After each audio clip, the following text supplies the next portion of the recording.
Hello दोस्तों, नमस्कार। Balaji study YouTube channel पर एक बार फिर से स्वागत करता हूं।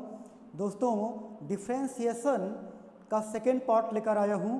बेसिक कॉन्सेप्ट मैंने आपको क्लियर कराया, आज सेकेंड पार्ट लेकर आया हूं। चलिए सेकेंड पार्ट स्टार्ट करते हैं। डिफ्रेंशिएशन सेकेंड पार्ट, ठीक है ना।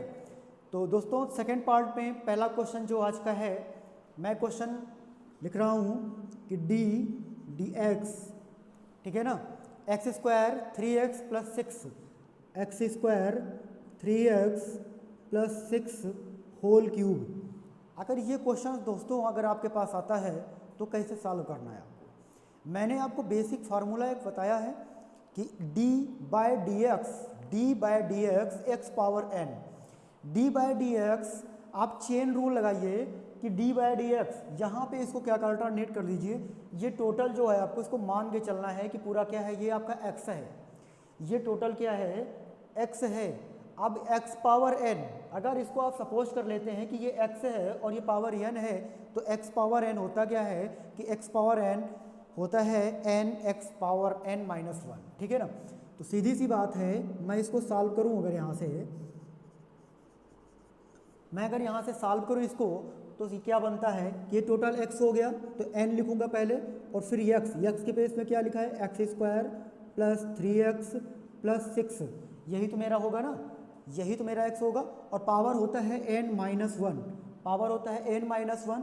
मैंने जिसको सपोज किया था, जिसको लेट किया था, उसका सेकेंड टाइम भी आपका डिफ्रेंशिएशन होगा, ठीक है ना। एक्स स्क्वायर 3x प्लस 6 मैंने इसका सेकेंड टाइम्स कर दिया, ठीक है।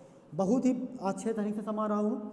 आप देखो यहाँ पे 3x square plus 3x plus 6, यहाँ पे 3 में से 1 घट जाएगा तो 2 आ जाएगा, ठीक है ना। अब इसका डिफ्रेंशिएशन आप कर सकते हैं कि पहले इसका कर दीजिए, इस तरीके से कर लीजिए यहाँ पे कि D by d x square plus 3d by d x plus D upon D x 6, इस तरीके से आप इसका डिफ्रेंशिएशन कर सकते हैं, ठीक है ना। बेसिक रूल सीखिए, बिल्कुल स्टेप टू स्टेप करिए क्वेश्चन को।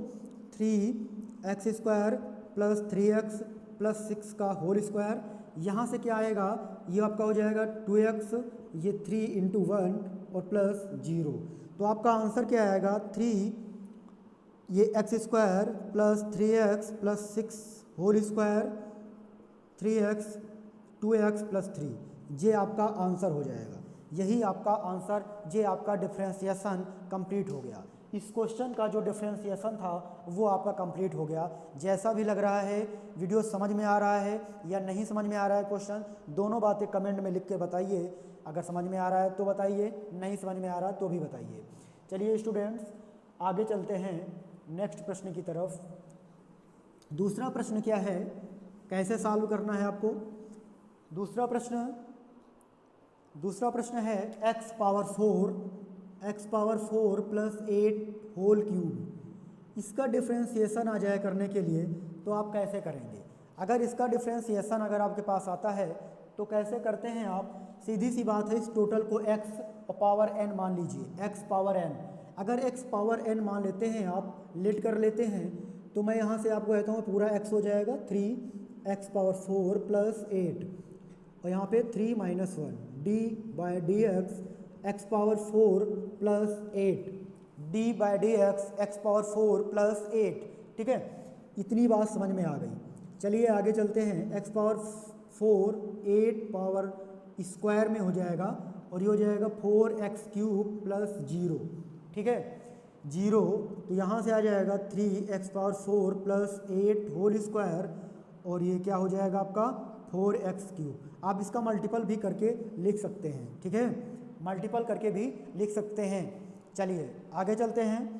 अगला प्रश्न क्या है, अगले प्रश्न को समझते हैं।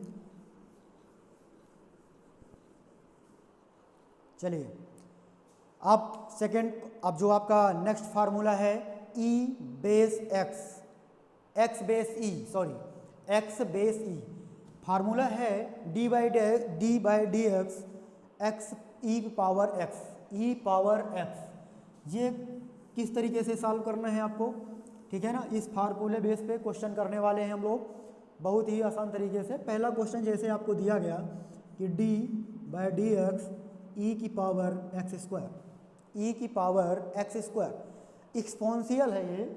इस तरह क्वेश्चन कैसे करते हैं, जनरली मैंने आपको भी बताया है कि पावर होता है क्या है, ई की पावर एक्स, ठीक है ना। ई की पावर एक्स डिफ्रेंसिएशन क्या होता है, ई की पावर एक्स, ये डिफ्रेंसिएशन होता है दोस्त।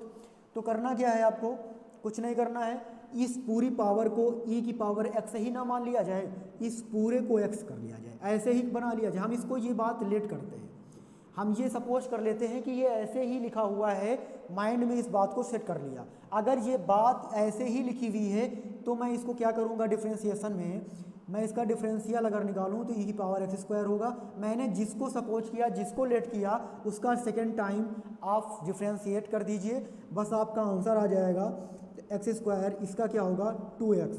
तो आपका जो आंसर आया 2x ई पावर एक्स स्क्वायर। दोस्तों ये बात समझ में आ रही होगी कैसे करना रहता है डिफ्रेंशिएशन, ठीक है ना, बिल्कुल समझ में आ रहा होगा। चलिए आगे चलते हैं प्रश्न में। अगला प्रश्न क्या था मेरा वो देखिए, अगला प्रश्न क्या है और कैसे लगना है। सेकंड प्रश्न भी इसी तरीके से मैं दूंगा आपको, d by d x e power e की power 5x plus 2, 5x plus 2, ई की पावर 5x प्लस 2, ठीक है दोस्तों, 5x प्लस 2 ई की पावर 5x प्लस 2। सॉल्व करिए, इस टोटल को आप इस बेस में मान सकते हैं इसको, ठीक है ना, ई पावर एक्स, ठीक है ना, एक्स बेस ई, ठीक है। इस तरीके से इसका डेरिवेटिव यानी इसका डिफरेंशिएशन क्या होगा, इसका डिफरेंशिएशन क्या होने वाला है ये बात समझिए। इसका डिफरेंशिएशन क्या होगा, अगर आप इसको करते हैं तो सेम वही होता है, 5x प्लस 2 होगा। मैंने इसको लेट किया था इसलिए इसका सेकेंड टाइम भी डेरिवेटिव्स कर दूंगा यानी डिफरेंशिएशन कर दूंगा। तो 5x प्लस 2, ठीक है ना, 5x प्लस 2। तो यहाँ से क्या आ जाएगा आंसर 5x प्लस 2 और यहाँ से आ जाएगा 5 प्लस 0, 5 प्लस 0 यानी 5x प्लस 2, यही आंसर हो जाएगा, यही आपका आंसर हो जाएगा, ठीक है। चलिए नेक्स्ट प्रश्न क्या है पे चलते हैं। दूसरा प्रश्न क्या है, दूसरा प्रश्न देखते हैं, D by d x 7 E power 4x cube, E power 4x cube, ठीक है। करना कैसे है ध्यान समझिएगा। हमने बोला मल्टीपल में या डिवाइड में, मल्टीपल में या डिवाइड में अगर कोई भी कांस्टेंट है तो सेम रहता है। कल ही बताया था इसको 7, ये सेम रहेगा, D by d x 4x cube. इस टोटल को x यानी मैं इसको क्या लेट कर सकता हूँ, इसको लेट कर सकता हूँ ई पावर x, लेट कर दिया। ई की पावर x का डिफरेंशियल क्या होता है, ई की पावर x ही होता है। तो आप सेम ऐसे ही कर सकते हैं 4x क्यूब, ठीक है ना। जिसको आपने लेट किया उसको दोबारा कर दीजिए, उसका दोबारा कर दीजिए। अब यहाँ पे फिर ये मल्टीपल पे आ गया तो ये फिर से आगे ही तो आ जाएगा, ये फिर से आगे आ जाएगा और इसका डिफरेंशियल हो जाएगा 3x स्क्वायर, ठीक है ना। तो 3 चौके 12 यानी 3 4 जा 12 और 12 7 जा 84, 12 7 जा 84 और x क्यूब एक्स स्क्वायर के बाद आ जाएगा x 4x स्क्वायर, ठीक है, सॉरी क्यूब, ठीक है। तो इस तरीके से ये आपका आंसर हो जाएगा। बोलो समझ में आया। वीडियो जैसा भी लगा हो लाइक शेयर और सब्सक्राइब करें और कमेंट में बताएं कि वीडियो कैसा लगा। जय हिंद।